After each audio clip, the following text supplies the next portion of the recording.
জেলা জজ আদালতে আপনারা যারা নিয়োগ পরীক্ষায় অংশগ্রহণ করবেন তাদের জন্য আজকের এই ভিডিওতে থাকছে আদালতে নিয়োগ পরীক্ষার সাজেশন, প্রশ্ন প্যাটার্ন এবং বিগত সালের প্রশ্ন নিয়ে বিস্তারিত আলোচনা। আশা করি ভিডিওটি প্রথম থেকে শেষ অবধি দেখার চেষ্টা করবেন, আর অবশ্যই চ্যানেলটি সাবস্ক্রাইব করে রাখবেন নিয়মিত আপডেট পাওয়ার জন্য।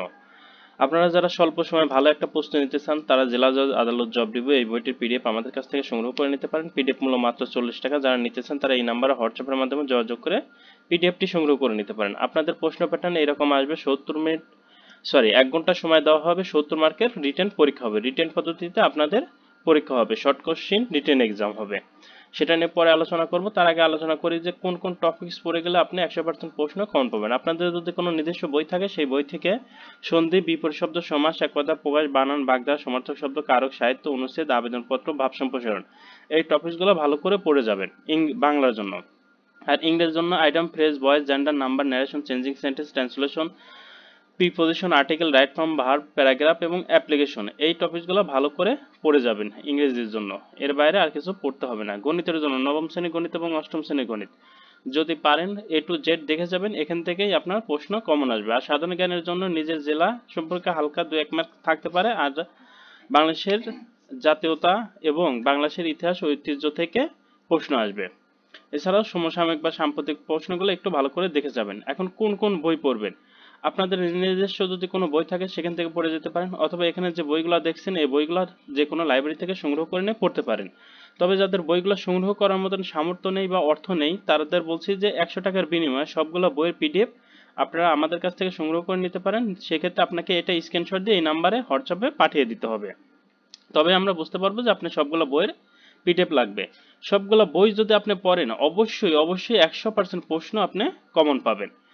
আর অনেকের প্রশ্ন থাকে যে জেলা জজ আদালতে এটা পড়লে এই পিডিএফটা পড়লে আপনি 60 থেকে 70 অর্থাৎ সর্বোচ্চ 80% কমন পাবেন, এর বেশি কমন পাওয়ার নিশ্চয়তা নেই। তবে সবগুলো বই পড়লে আপনি 100%ই কমন পাবেন। এবার আসি আপনাদের একটা প্রশ্ন যে কিভাবে প্রশ্নগুলো সমাধান করবেন। যেহেতু 60 মিনিট সময় দেওয়া হয়, 100 মার্কের পরীক্ষা হয়, এখানে বলা হচ্ছে বাংলায় রচনা লিখুন। যদি রচনা থাকে তাহলে আপনারা সবসময় চিন্তা করবেন আপনার প্রশ্নের উপর যদি এরকম কোনো নির্দেশনাবলী না দেওয়া থাকে যে 1 থেকে মানে সিকোয়েন্স অনুযায়ী প্রশ্নের উত্তর করতে হবে, সেক্ষেত্রে আপনারা কি করবেন, এই রচনা বা বড় প্রশ্নগুলো শেষের দিকে অ্যান্সার করবেন, আর যেগুলো শর্ট প্রশ্ন এক কথায় উত্তর করা যায় সেগুলা আগে উত্তর করবেন। যেমন এখানে বলা হয়েছে বাংলা রচনা লিখুন, পদ্মা সেতু, করোনা ভাইরাস, যে কোনো একটা সম্পর্কে রচনা লেখার কথা বলা হয়েছে। এইগুলা এখন যাদের পরীক্ষার সময়টা খুব কম, হয়তো 2-1 সপ্তাহ, তারা এগুলো মুখস্থ করার দরকার নেই। আপনারা এমনিও যা লিখে আসবেন পড়ে গেলেও প্রায় তাই লিখে আসবেন। তবে পড়ে গেলে যে আপনি এই রচনা এগুলো কমন পাবেন এমন কোনো নিশ্চয়তা দেওয়া যায় না। কিন্তু এই যে নিচের যে প্রশ্নগুলো আছে এক কথায় উত্তর করতে হবে, এগুলা কিন্তু পড়ে গেলে আপনি মোটামুটি আহ, ভালো অ্যান্সার করতে পারবেন এবং এখানে ভালো একটা মার্কস উঠাইতে পারবেন। কারণ সঠিক উত্তর করলে 1 মার্ক, সঠিক উত্তর না হলে কিন্তু মার্কস কাটা। কিন্তু এটা যদি আপনি সঠিক উত্তরও করেন তবুও 10 বা 5-এর মধ্যে হয়তো বা 7, 10-এর মধ্যে 7, 5-এর মধ্যে 4 এরকম, বা 4 বা 3.5 এরকম পাবেন। আর যারা খুবই খারাপ অ্যান্সার করবে তারা কিন্তু 3 অথবা 6 এরকম পাবে। মানে 1 মার্কের জন্য আপনি যত স্ট্র্যাটেজি করেন তাতে আপনার লাভ হবে না। আপনার লাভ করতে হবে এই যে এক কথায় যে অ্যান্সারগুলো আছে এইগুলাতে। কেউ যদি ভালোভাবে অ্যান্সার করে দিয়ে আসতে পারেন ইনশাল্লাহ তাদের চাকরি হওয়ার পসিবিলিটি অনেক বেশি। দেখি এক কথায় প্রশ্ন কিভাবে ছিল। লাল সালে উপন্যাসের রচয়িতাকে আপনারা কি লিখবেন? 2 ক, উত্তর সৈয়দ অলিউল্লাহ।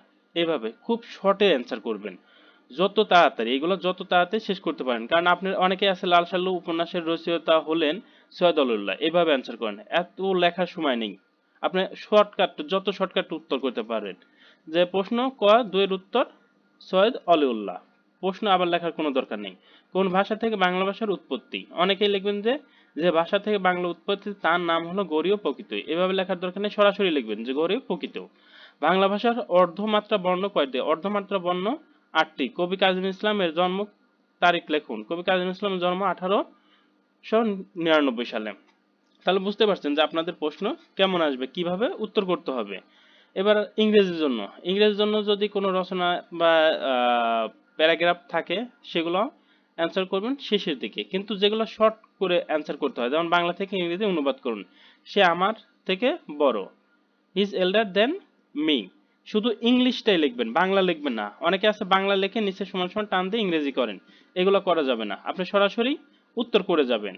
এবার দেখি গণিত কেমন আসে। একটি ঘড়ি 2375 টাকা বিক্রয় করে 5% ক্ষতি হলো, ওই ঘড়ির ক্রয় মূল্য কত, ওই ঘড়িতে কত টাকা বিক্রয় করলে 6% লাভ হবে। এই ক্ষেত্রে অনেকে আছে যে আবার কি করেন, ক লিখে উত্তর লিখে দিয়ে আসবেন যে এত টাকা, অথবা খ লিখে শুধু উত্তর লিখে দিয়ে আসবেন এত টাকা। এরকম কিন্তু হবে না।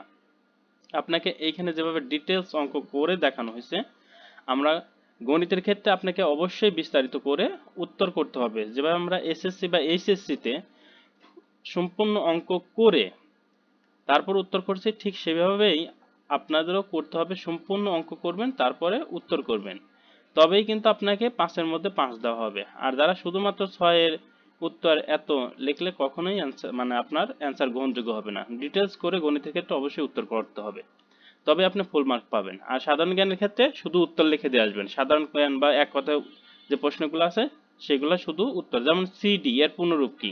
Complex disc. বাংলাদেশের একজন মহিলা বীর প্রতীকের নাম লিখুন, তার নাম বিবি। এইভাবে এক কথায় উত্তর করতে যাবেন। বুঝাইতে পারছি যে আপনাদের প্রশ্ন কেমন আসবে, কিভাবে উত্তর করতে হবে, কতটুকু উত্তর করলে আপনাদের জন্য উপকার হবে, আর কতটুকু অতিরিক্ত উত্তর করা যাবে না, সবাইকে বোঝানো হয়েছে। ভিডিওটি যদি ভালো লেগে থাকে অবশ্যই চ্যানেলটি সাবস্ক্রাইব করে আমাদের পাশে থাকবেন। আজকের ভিডিও এখানেই শেষ করছি। সবার জন্য শুভকামনা রইল।